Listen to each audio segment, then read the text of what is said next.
నమస్కారం. వాజీ వార్తలకు స్వాగతం. ముందుగా ఈనాటి ముఖ్యాంశాలు చూద్దాం. ముఖ్యమైన ప్రదేశాల్లో సీసీ కెమెరాలు ఏర్పాటు. రహదారులపై నిఘా నేత్రాలకు నిధులు మంజూరు చేసిన జిల్లా కలెక్టర్ డాక్టర్ బిఆర్ అంబేద్కర్.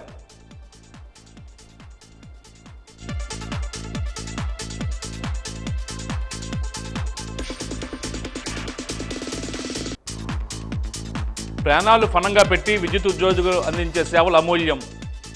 విద్యుత్ ఉద్యోగుల ప్లాటినం జూబ్లీ వేడుకల్లో పేర్కొన్న జిల్లా ప్రధాన న్యాయమూర్తి సాయి కళ్యాణ చక్రవర్తి.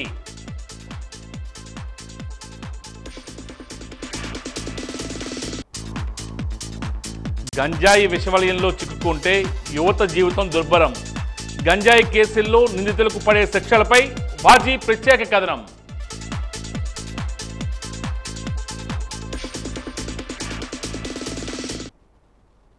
ఇక వివరాలకు వెళ్తే, జిల్లాలోని ప్రధాన రహదారులపై సీసీ కెమెరాలను ఏర్పాటు చేయాలని జిల్లా కలెక్టర్ డాక్టర్ బిఆర్ అంబేద్కర్ ఆదేశించారు. అన్ని మండల కేంద్రాలు, మున్సిపాలిటీలు, మేజర్ పంచాయతీలు జాతీయ రహదారిపై ముందుగా కెమెరాలు ఏర్పాటు చేయాలని సూచించారు. హిట్ అండ్ రన్ జిల్లా స్థాయి పర్యవేక్షణ కమిటీ సమావేశం కలెక్టర్ ఛాంబర్లో నిర్వహించారు. గుర్తు తెలియని వాహనాలు ఢీకొని మృతి చెందిన క్షతగాతులుగా మారిన మొత్తం 12 కేసులపై సమగ్రంగా చర్చించి ఆమోదించారు. ఈ సందర్భంగా కలెక్టర్ అంబేద్కర్ మాట్లాడుతూ ప్రమాదాల నివారణపై ముందుగా దృష్టి సారించవలసి ఉందని సూచించారు. దీనికోసం డ్రైవింగ్ లైసెన్సుల జారీ నిబంధనలను కఠినతరం చేయడం, ప్రమాద కారకుల లైసెన్సులను సస్పెండ్ చేయడం, రహదారి నియమాలపై అవగాహన కల్పించడం తదితర చర్యలు చేపట్టాలని జిల్లా కలెక్టర్ సూచించారు.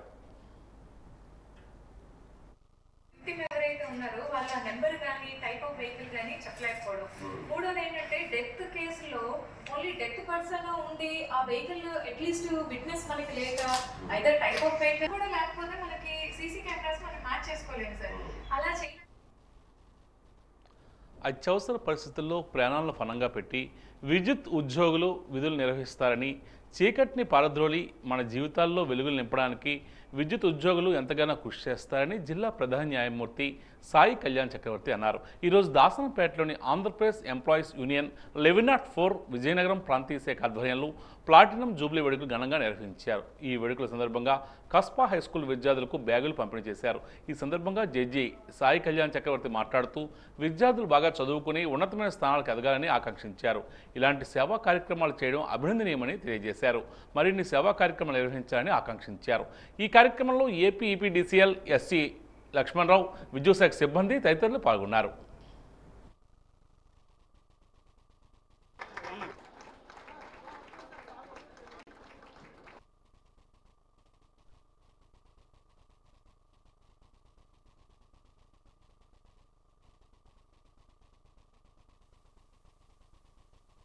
ఏదైతే ఆలోచన చేసి ఈ యొక్క యూనియన్ ఈ స్థాయికి తీసుకొచ్చారో దీన్ని కొనసాగించడంలో కూడా ఇప్పుడున్నటువంటి నాయకులు కానీ, ఈ యొక్క 1104 యూనియన్కు ఉన్నటువంటి సభ్యులు కానీ అదే క్రమశిక్షణతో ముందుకు తీసుకెళ్తున్నారని నేను ఆయనతో చెప్పడం జరిగింది. ఎందుకు చెప్తున్నానంటే, ఒక వ్యవస్థని మనం మంచిగా రన్ చేసి సొసైటీలో ఒక గుర్తింపు తెచ్చేలాగా చేయాలి అంటే అది ఒకరి వల్ల సాధ్యం కాదు. అది ఒకరికి ఇంకొకరు తోడైతే అది సాధ్యం అయిపోతుంది ఈజీగాను. ఆ రకంగా ఒకరికి ఒకరు కాదు, ఈరోజు కొన్ని వేల మంది ఈ యొక్క సభ్యులుగా ఉండి ఈ యొక్క యూనియన్ని సపోర్ట్ చేస్తూ యూనియన్ చేస్తున్నటువంటి సామాజిక కార్యక్రమాల్లో కూడా పాల్పంచుకుంటున్నారంటే, ఇప్పుడు ఎవరైతే కష్టాలని తెలుసుకుంటారో, ఎవరైతే కష్టాలని తెలుసుకుని ఈ స్థాయికి వస్తారో వారే కష్టంలో ఉన్న వాళ్ళని ఆదుకోవడానికి ముందుకు వస్తారు. అటువంటి మంచి కార్యక్రమం చేయడంలో ఈ 1104 యూనియన్ అనేది ఎప్పుడూ ముందుంటుందని నేనైతే భావిస్తాను. ఆ రకంగా ఈ యొక్క కార్యక్రమం ఈరోజు కూడా చేస్తున్నందుకు నా యొక్క ప్రత్యేకమైన అభినందనలు.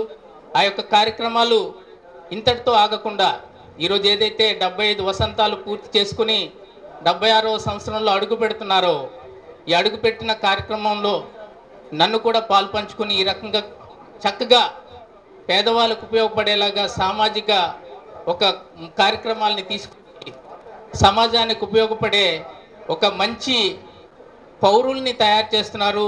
తర్వాత ఇన్స్పిరేషన్ ఇస్తున్నారు మిగతా వాళ్ళకి. సో డెఫినెట్గా ఈ యొక్క ప్రోగ్రాం అనేది 100% అవసరం. మీరందరూ లేకపోతే మా జీవితాలన్నీ చీకటే. మీరందరూ మా జీవితాల్లో వెలుగు నింపే మనుషులు. మీ ప్రాణాలకి మమ్మల్ని చేసి వర్షంలో కానీ అందరూ అంటుంటారు, వర్షం విపరీతంగా పడుతుంటుంది రాత్రి 12 అప్పుడు. కరెంటు పోతే చాలు మా ఇళ్ళ నుంచి ఫోన్లు వచ్చేస్తాయి. కానీ జడిచిపోకుండా వెళ్ళి ఆ నిమిషానికి కూడా వెళ్ళి ఒక అరగంట ఆగండి సార్ కరెంట్ ఇస్తామని అంటే ఆ నిమిషానికి కూడా ధైర్యంగా నిలబడి చేసేవాళ్ళు.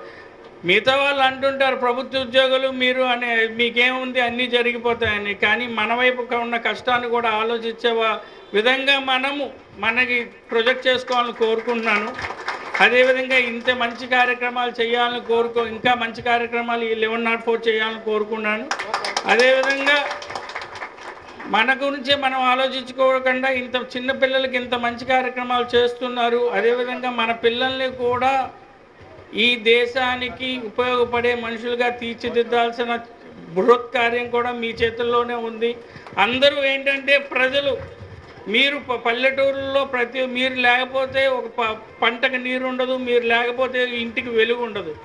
అట్లాంటివి మీరు ఏంటంటే మీ పిల్లల్ని వాళ్ళకు కూడా మన దేశం గురించి పనిచేసే విధంగా అందరినీ తీర్చిదిద్దాలని కోరుకుంటూ ఇంత మంచి కార్యక్రమం చేస్తున్నందుకు మళ్ళీ ఓసారి అభినందనలు తెలుపుకుంటూ విజయవాడ నగరంలోని సితారా సెంటర్లో అగ్ని ప్రమాదం జరిగింది. అక్కడ ఏర్పాటు చేసిన కశ్మీరీ జలకన్య ఎగ్జిబిషన్లో భారీగా మంటలు ఎగిసిపడ్డాయి. గ్యాస్ సిలిండర్ పేలడంతో ఈ ప్రమాదం జరిగి ఉంటుందని పోలీసులు అనుమానిస్తున్నారు. 3 ఫైర్ ఇంజన్లతో అగ్నిమాపక సిబ్బంది మంటలను అదుపులోకి తీసుకొచ్చారు.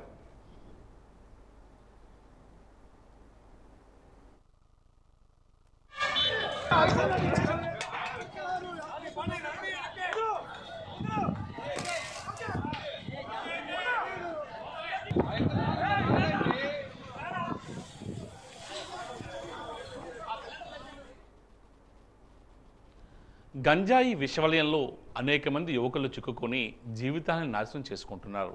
ఒకసారి గంజాయి కేసులో చిక్కుంటే జీవితం అంతా దుర్భరమే. ఏళ్ల తరబడి జైల్లో మగ్గిపోవలసిందే. ఈ నేపథ్యంలో వాజీ ఛానల్ అందిస్తున్న ప్రత్యేక కథనం మీకోసం. తెలిసి కొందరు, తెలియక కొందరు గంజాయి విషవలయంలో చిక్కుకొని జీవితాలు నాశనం చేసుకుంటున్నారు. ఒక్కసారి గంజాయి కేసుల్లో చిక్కుకుంటే జీవితం అంతా ఇక దుర్భరమే. ఏళ్ల తరబడి జైల్లో మగ్గిపోవలసిందే. ఎన్డీపీఎస్ చట్టం, the narcotic drugs and psychotropic substances act 1985 ప్రకారం శిక్షలు అత్యంత కఠినంగా ఉంటాయి.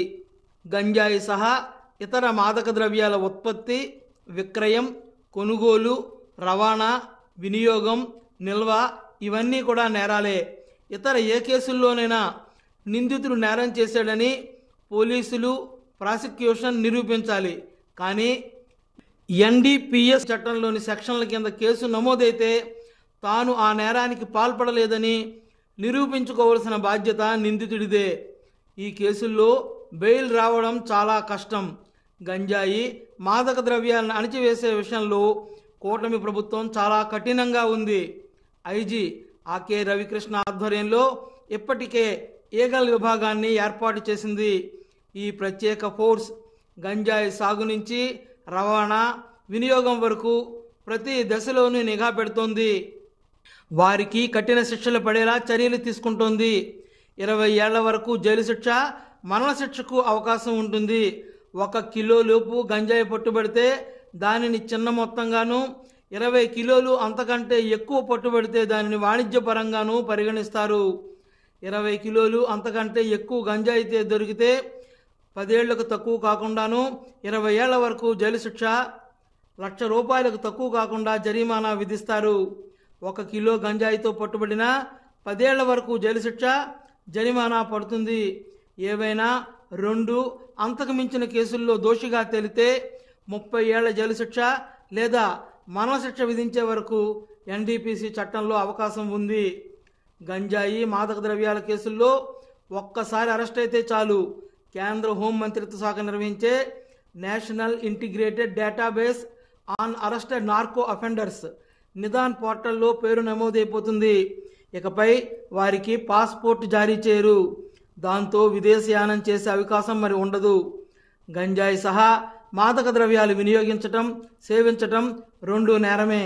వాటిని సేవిస్తూ పట్టుబడితే 6 నెలల నుంచి 1 ఏడాది వరకు జైలు శిక్ష.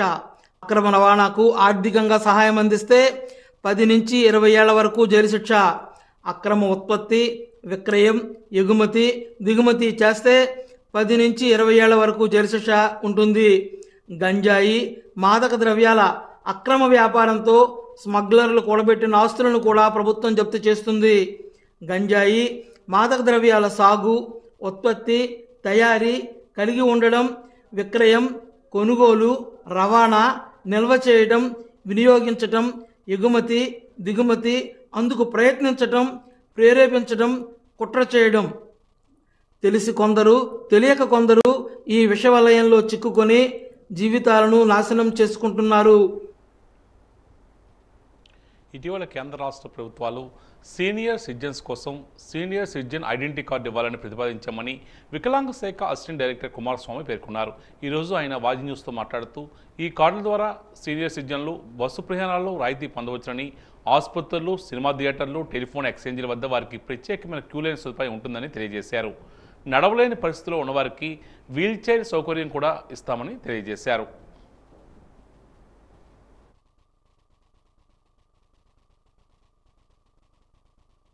కేంద్ర ప్రభుత్వం, రాష్ట్ర ప్రభుత్వం కలిసి సీనియర్ సిటిజన్స్ అందరికి కూడా సీనియర్ సిటిజన్స్ ఐడెంటిటీ కార్డు అనేది ఇమ్మని ప్రపోజ్ చేయడం జరిగిందండి.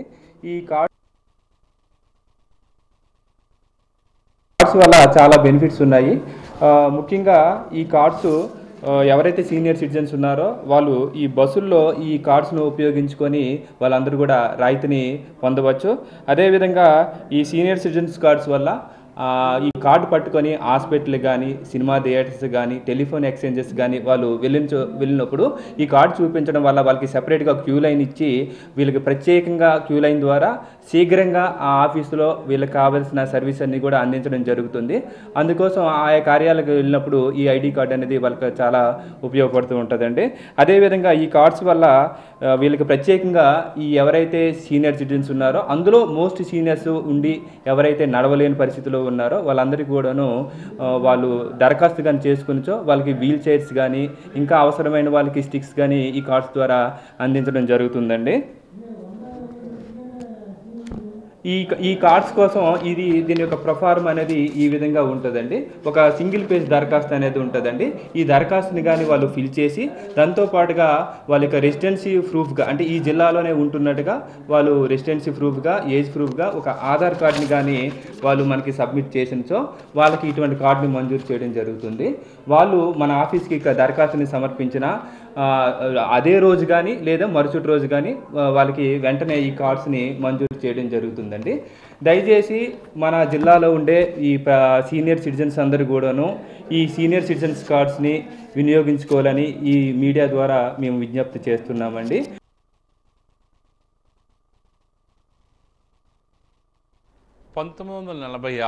ఫిబ్రవరి 13వ తేదీన ఐక్యరాజ్య సమితి రేడియో ప్రారంభించబడింది. కాబట్టి ప్రతి సంవత్సరం ఫిబ్రవరి 13వ తేదీన ప్రపంచ రేడియో దినోత్సవం జరుపుకుంటారు.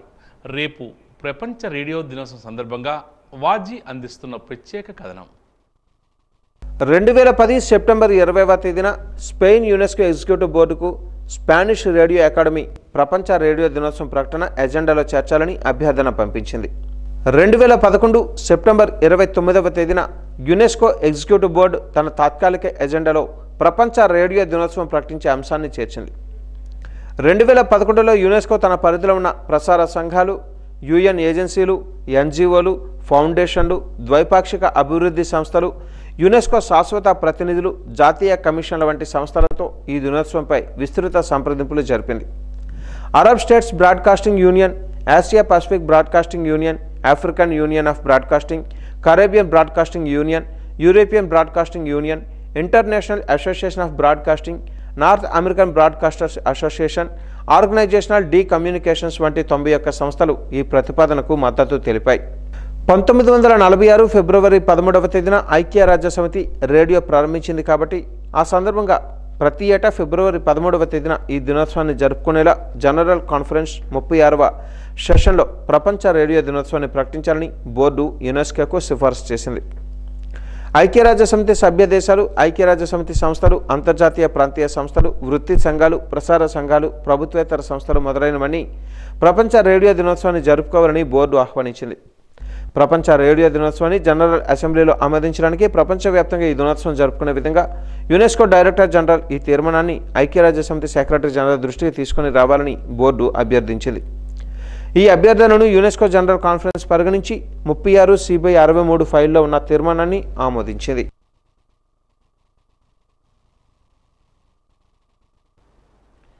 బేటీ బచావో బేటీ పడావో పథకంలో భాగంగా 10 సంవత్సరాలు పూర్తయిన వారికి సంబంధించి పాఠశాలలో చట్టాల గురించి పాఠశాలలో అవగాహన కల్పిస్తున్నామని ICDS project director Shaik Ruksana పేర్కొన్నారు. ఈరోజు ఆమె వాజీ న్యూస్తో మాట్లాడుతూ మార్చి 8వ తేదీ వరకు షెడ్యూల్ ఇచ్చి ఉన్నారని, ఇప్పటికే కేజీబీవీల్లో పూర్తయిందని, మోడల్ స్కూల్స్లో కార్యక్రమాలు నిర్వహిస్తున్నామని తెలియజేశారు. 18 నుండి 20వ తేదీ వరకు పాఠశాల విద్యాశాఖతో సంయుక్తంగా శిక్షణా కార్యక్రమం నిర్వహిస్తున్నామని తెలియజేశారు.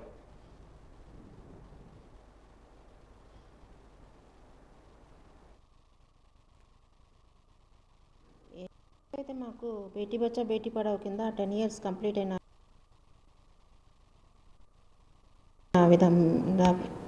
సందర్భంగా ఈ ఫిబ్రవరి నుంచి మార్చి 8 వరకు వరుసగా షెడ్యూల్ ఇచ్చున్నారు. సో దాంట్లో స్కూల్స్లో వాటిలో మనం చిల్డ్రన్కి సంబంధించిన 6 చట్టాల గురించి కానీ మహిళలకు సంబంధించిన ఇష్యూస్ అన్నిటినీ మేము అడ్రస్ చేయాల్సి వస్తుంది. అలా చేస్తున్నాము. అన్ని స్కూల్స్లో కేజీబీబీ కంప్లీట్ అయిపోయినాయి, మోడల్ స్కూల్స్లో చేస్తున్నారు సిడిపిఓస్. అలాగే మన జిల్లా తరఫున కూడా మేము చేస్తున్నాము. ఆ తర్వాత మన జిల్లాలో సాల్ట్ ట్రైనింగ్ ఒకటి 18, 19, 20 ఈ 3 daysలో సాల్ట్ ట్రైనింగ్ అని ఉంది కదా. ఆ ట్రైనింగ్ అంటే స్కూల్ ఎడ్యుకేషన్ వాళ్ళు మనం కంప్లైంట్గా చేసే సాల్ట్ ట్రైనింగ్ 18, 19, 20 ఉంటుంది. సో అదర్ జిల్లాస్లో అయితే పోషన్ బి పడాయి బి ఒక స్పెల్ చేస్తారు, రెండో స్పెల్లో మన జిల్లా కూడా ఉంటుంది. సో దీని ప్రకారం మనం ఆ తర్వాత రెగ్యులర్ గ్రోత్ మానిటరింగు అది ఒక డ్రైవ్ లాగా చేస్తున్నాము. గ్రోత్ మానిటరింగు ప్లస్ మన రెగ్యులర్గా చేసే ప్రీ స్కూల్ యాక్టివిటీస్ కానీ అవన్నీ కంటిన్యూస్గా మన జిల్లాలో మనము కంటిన్యూ చేస్తున్నాము. అలాగే ప్రస్తుతానికి కోడ్ ఉంది కాబట్టి రిక్రూట్మెంట్స్ అవేమి కొంచెం కొంచెం బ్రేక్ పడింది. కోడ్ అయిపోయిన తర్వాత మిగిలిన రిక్రూట్మెంట్స్ అవి కంప్లీట్ చేస్తాము. జాతీయ కాంగ్రెస్కు తొలి మహిళా అధ్యక్షురాలు సరోజినీ నాయుడు ఆమె జన్మదినాన్ని జాతీయ మహిళా దినోత్సవంగా జరుపుకుంటారు. రేపు జాతీయ మహిళా దినోత్సవం సందర్భంగా సరోజినీ నాయుడుపై వాద్యం అందిస్తున్న ప్రత్యేక కథనం.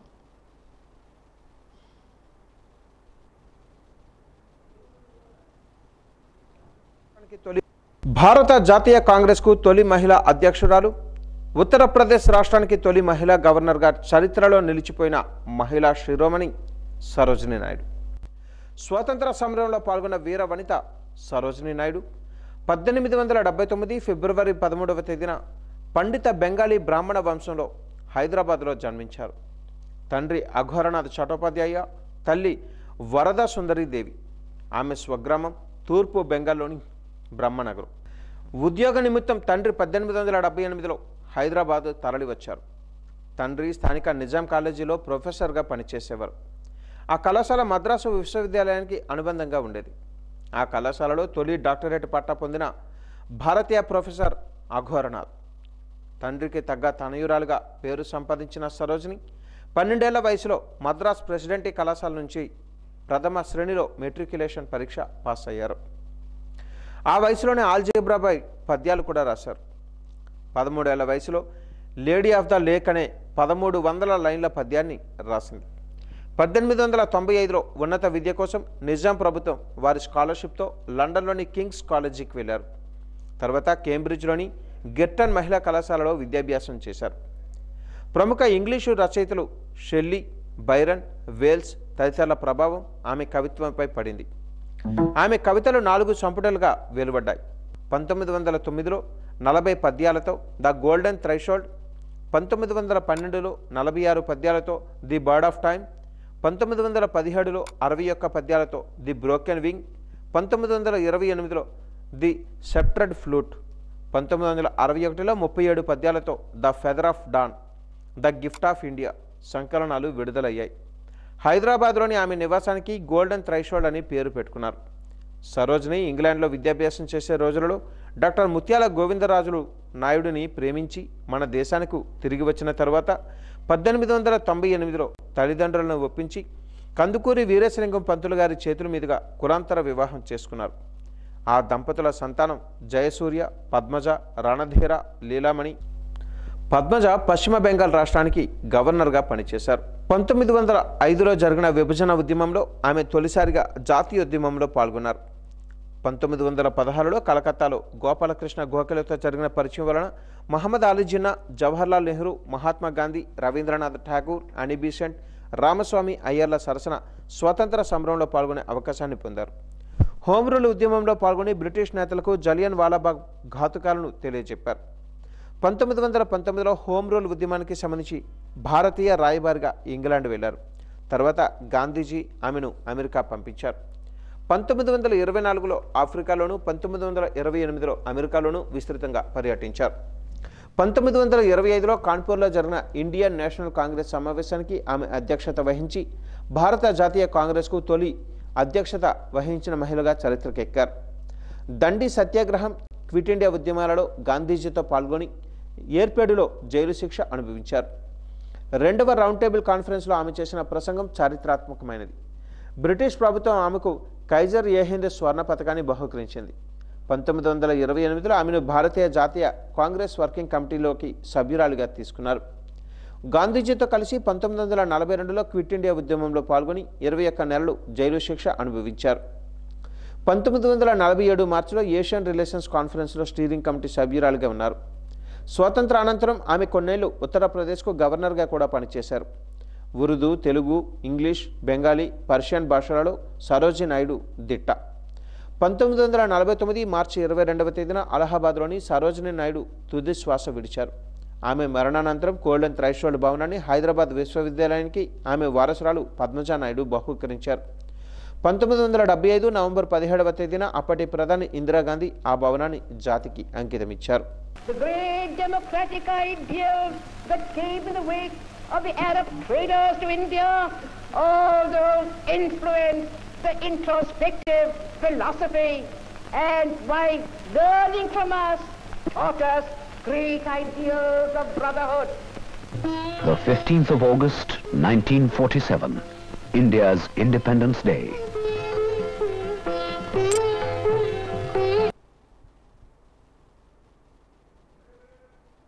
గత 4 రోజులుగా 24వ వార్షిక బ్రహ్మోత్సవాలు నిర్వహిస్తున్నామని వివేకానంద కాలనీలో వేంచేసి ఉన్న వెంకటేశ్వర ధ్యాన మందిరంలోని ప్రధాన అర్చకులు రామానుజాచార్యులు తెలియజేశారు.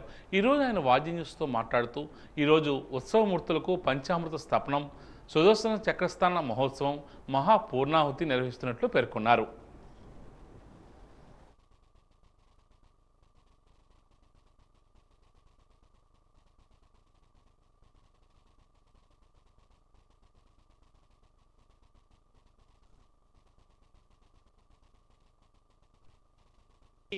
గత 4 రోజులుగా మా స్వామివారి దేవాలయంలో స్వామి అమ్మవార్లకు 24వ వార్షిక బ్రహ్మోత్సవాంతర్గత కళ్యాణ మహోత్సవాల్ని నిర్వర్తించుకుంటున్నాం.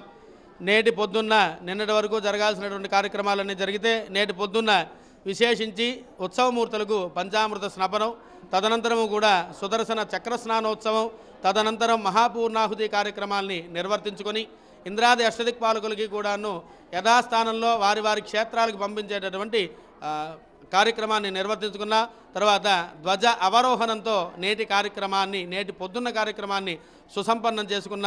తిరిగి రాత్రి సప్తావరణలు, ద్వాదశకాల అర్చనలతో పాటుగా స్వామి ఏకాంత సేవతో ఈ 24వ బ్రహ్మోత్సవ కళ్యాణ ఉత్సవాల్ని మనం ముగించుకోబోతున్నాం. కాబట్టి భక్తులందరూ కూడా ఈరోజు సాయంత్రం జరిగేటటువంటి విశేష కార్యక్రమాల్లో అధిక సంఖ్యలో పాల్గొని స్వామి అమ్మవారిని దర్శించి తీర్థప్రసాదాలు స్వీకరించి తరించగలరు. జై శ్రీమన్నారాయణ, జై గోవింద.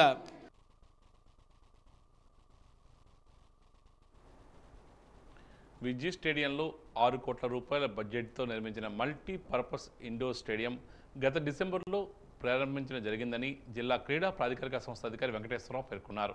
ఈరోజు ఆయన వాజ్ న్యూస్తో మాట్లాడుతూ ఈ నెల 1వ తేదీ నుండి సభ్యత్వాలకు అవకాశం కల్పిస్తున్నామని, క్రీడాకారులకు ఉచితంగా శిక్షణ ఇస్తారని, 14-18 సంవత్సరాల పిల్లలకు నామమాత్ర రుసుముతో యూజర్ ఫీజు తీసుకోవడం జరుగుతుందని, శిక్షణకు ప్రత్యేకంగా రుసుము చెల్లించక్కర్లేదని తెలియజేశారు.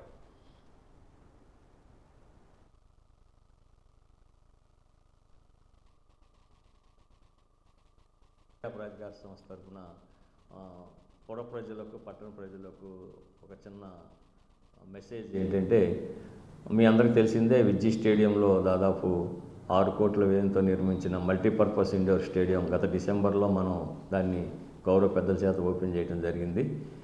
దానిలో క్రీడాకారులకు మరియు మెంబర్స్కి మేము ఈ నెల 1వ తారీఖు నుంచి కూడా ఎవరైనా మెంబర్స్ కావాల్స్తే ప్రొవిజన్ గౌరవ కలెక్టర్ గారి ఆదేశాల మేరకు పర్మిషన్ తోటి ఈ నెల 1వ తారీఖు నుంచి అడ్మిషన్స్ తీసుకుంటున్నాం.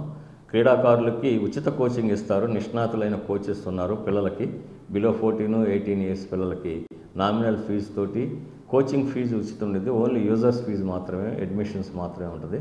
అదేవిధంగా మెంబర్స్ కూడా ఎవరన్నా కావాల్సిన వాళ్ళు బయట ప్రైవేట్ అసోసియేషన్లు స్టేడియాల కంటే మనది చాలా సముచితమైన ఫీజులతోటి మేము స్టార్ట్ చేయడం జరిగింది.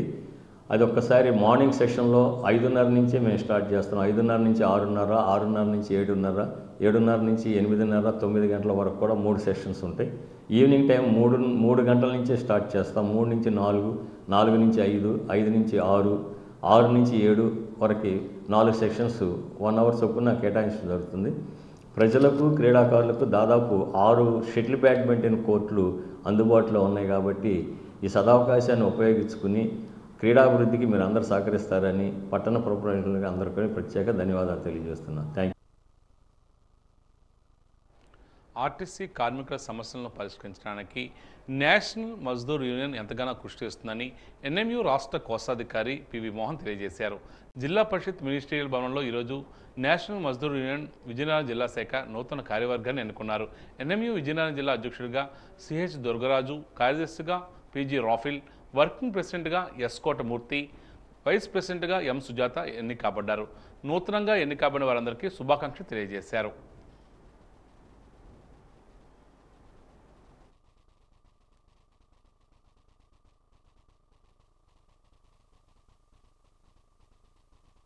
ఏదైతే వాస్వా రూల్స్ ప్రకారంగా ప్రతి 2 సంవత్సరాలకి తప్పనిసరిగా అసోసియేషన్ సంఘాలన్నిటికీ రీఆర్గనైజేషన్ మ్యాటర్లో మహాసభలు నిర్వహించవలసినటువంటి బాధ్యత రాష్ట్ర కమిటీకి ఉంది. కాబట్టి అందులో భాగంగానే ఈరోజు విజయనగరంలో కూడా ఈ జిల్లా మహాసభని మేము నిర్వహించడం జరుగుతుంది. ఈ జిల్లా మహాసభలో ఈ జిల్లాకి ఉన్నటువంటి ప్రతినిధి డిపోలు 2 డిపోలు ఉన్నాయి. ఒకటి విజయనగరం, 2 ఎస్కోట్ డిపో. అందులోంచి వచ్చినటువంటి నాయకులు, యువకులు ఎవరైతే ముందుకొస్తారో వాళ్ళని జిల్లా కమిటీలో తీసుకొని వాళ్ళ ద్వారా ఈ జిల్లాలో ఉన్నటువంటి కార్మిక సమస్యలు కానీ, అదేవిధంగా పై అధికారులతో ఉన్నటువంటి సమస్యలు కానీ, ఇక్కడ ప్రతినిధులుగా ప్రజాప్రతినిధుల దగ్గరికి, అవసరమైతే ప్రభుత్వం దగ్గరికి, అవసరమైతే మా దగ్గరికి తీసుకొచ్చి ఆ సమస్యలు పరిష్కరించడంలో ఆ యువరక్తాన్ని ముందుకు తేవాలనే ఉద్దేశంతో ఈ మహాసభలో అందరినీ యువకులు ఎన్నుకోవాలని చెప్పి రాష్ట్ర కమిటీ మేరకు నిర్ణయాలు చేసుకోవడం, దాంట్లో భాగంగానే ఈరోజు మహాసభ నిర్వహించడం జరిగింది. ఇంతేకాకుండా రాష్ట్ర కమిటీ ముందున్నటువంటి పెను సవాళ్ళు ఈ మధ్యకాలంలో మేము వాటిని అధిగమిస్తూ వర్క్మెన్కి కావాల్సిన సహాయ సహకారాలు అందించడంలో ముందంజలో ఉన్నామని చెప్పి మీ మీడియా ద్వారా మేము తెలియపరుచుకుంటున్నాం. నిన్నటి వరకు ఓటీలకి ఎక్కడా డబ్బులు ఇచ్చేవారు కాదు. కానీ ఈరోజు ఓటీలను ఆటోమేటిక్గా జీతంలో కలిసేటట్టుగా నేషనల్ మజ్దూర్ యూనియన్ రిప్రజెంటేషన్ మేరకు అటు ప్రభుత్వము ఇటు యాజమాన్యం కూడా ఒప్పుకోవడం జరిగింది. అదేవిధంగా నిన్నటి వరకు నైట్ అవుట్లని ఆపివేయడం జరిగింది. నైట్ అవుట్కి వెళ్ళినటువంటి స్టాఫ్కి అలవెన్స్లు ఎక్కడ ఇవ్వడం లేదు. సీఎం గారిని కూడా కలిసి మా అభ్యర్థన తెలియపరిచి మా ఉద్యోగులు ఉన్నటువంటి తలతో లోపాలని అందులో సవరించవలసిన బాధ్యత సీఎం గారికి ఉందని చెప్పి దాన్ని బిల్లులో ఉత్పన్నం చేయించి ఈరోజు ఉద్యోగులందరికీ కూడా అదే నెల జీతంలో నైట్ అవుట్ అలవెన్స్లు కూడా వచ్చేటట్టుగా నేషనల్ మజ్దూర్ని ఏర్పాటు చేయడం జరిగింది. నగరంలోని రైల్వే స్టేషన్ ప్రాంతంలోని ఉత్తరాంధ్ర కలపల్లి పైడితల్లమవారి వనంగుడిలో చండీ హోమం కార్యక్రమాన్ని ఈరోజు వైభవోపేతంగా నిర్వహించారు. ఈ సందర్భంగా చండీ పారాయణులు నరసింహమూర్తి శర్మ మాట్లాడుతూ మాఘమాసంలో జరిగే చండీ హోమ కార్యక్రమంలో పాల్గొన్న వారికి సుఖ సంతోషాలు కలుగుతాయని తెలియజేశారు. చండీ హోమం విశిష్టతను ప్రతి ఒక్కరికి తెలియజేశారు. ఆలయ ఈవో పర్యవేక్షణలో చండీ హోమం నిర్వహిస్తున్నట్లు తెలియజేశారు. ఈ కార్యక్రమంలో ఋగ్వేద పండితులు శివప్రసాద్ తదితరులు పాల్గొన్నారు.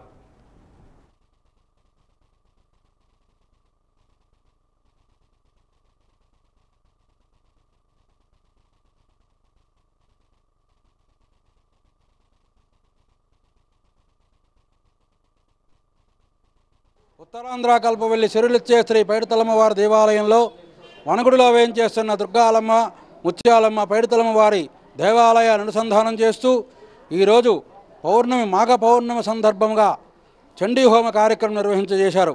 ఈ చండీ హోమం చేయడం వల్ల కలో చండో వినాయక కలియుగంలో మానవుల యొక్క కష్టాన్ని కరితీర్చే దేవతలు ఒకటి గణపతి, రెండోది చండీ పరాదేవత. అలాంటి చండీ హోమం పౌర్ణమి నాడు చేయడం వల్ల విశేషం ఏంటంటే పాడ్యమి నుంచి పౌర్ణమి వరకు కూడా చంద్రుడు ఎలాగైతే ఆవిర్భవిస్తూ ఉంటాడో పౌర్ణమైన చంద్రుడు మనకు దర్శనమిస్తాడో అలాగే అమ్మవారు పాడ్యమి నుంచి పౌర్ణమి వరకు కూడా ఒక్కొక్క రోజు ఒక్కొక్క కళతో మనకు దర్శనమిస్తూ ఉంటుంది. అలాంటి ఈ మాఘ పౌర్ణమి రోజు నాడు చండీ హోమం చాలా విశేషం. ఈ చండీ హోమంలో మాఘమాసం చాలా విశేషమైన దేవతలు ఉన్నారు. ఒకటి సూర్యనారాయణమూర్తి, మనకి ఆరోగ్యాన్ని ప్రసాదించే వాడు సూర్యనారాయణమూర్తి. అలాగే చండీ పరాదేవత అమ్మవారు పౌర్ణమి నాడు చండీ హోమం అంటే ఈ యావత్ భూప్రపంచంలో 18 పీఠాలు 16 శక్తిపీఠాలు ఉన్నాయి. ఆ 16 శక్తిపీఠాలు తాలూకా శక్తి కూడా ఈ అమ్మవారిలో ఇమిడీకృతమై ఉంటుంది. కాబట్టి ఈ చండీ హోమం చూడడం వల్ల, దర్శించడం వల్ల, ఆ శ్లోకాలను వినడం వల్ల మనకు కలిగే బాధలన్నీ పోయి ఆయురారోగ్య ఐశ్వర్య భోగభాగ్యాలు కలుగుతాయని చండీ సప్తశతి చెబుతోంది. అలాంటి చండీ హోమం ఈరోజు వనగుడిలో సుమారు 22 మంది దంపతులు కూర్చొని చండీ హోమంలో పాల్గొని అమ్మవారికి అనుగ్రహాన్ని పొందారు. వారికి ఆ పైడితలమ్మవారు, ఆ చండీ పరాదేవతైన దుర్గాలమ్మవారు, ముత్యాలమ్మవారు కూడా ఆయురారోగ్య ఐశ్వర్య భోగభాగ్యాలు ఇచ్చి సర్వదా సుఖగా ఉండాలని ఆ పైడితలమ్మవారు, ఆ చండీ పరాదేవతైన దుర్గాలమ్మవారు, ముత్యాలమ్మవారు కూడా ఆయురారోగ్య ఐశ్వర్య భోగభాగ్యాలు ఇచ్చి సర్వదా సుఖగా ఉండాలని ఈనాటి వాజీ వార్త ముగించే ముందు ముఖ్యాంశాలు మరోసారి.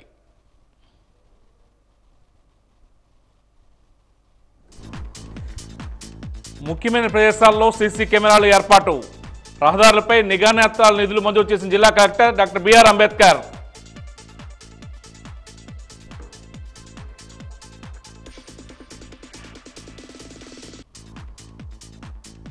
ప్రాణాలు ఫనంగా పెట్టి విద్యుత్ ఉద్యోగులు అందించే సేవలు అమూల్యం.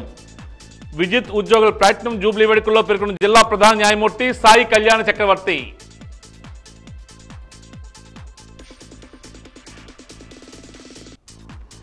గంజాయి విషవలయంలో చిక్కుకుంటే యువత జీవితం దుర్భరం.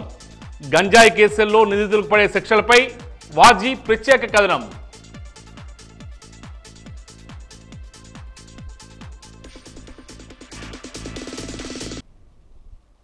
వాజీ వార్తలు ఇంతటితో సమాప్తం. నమస్కారం.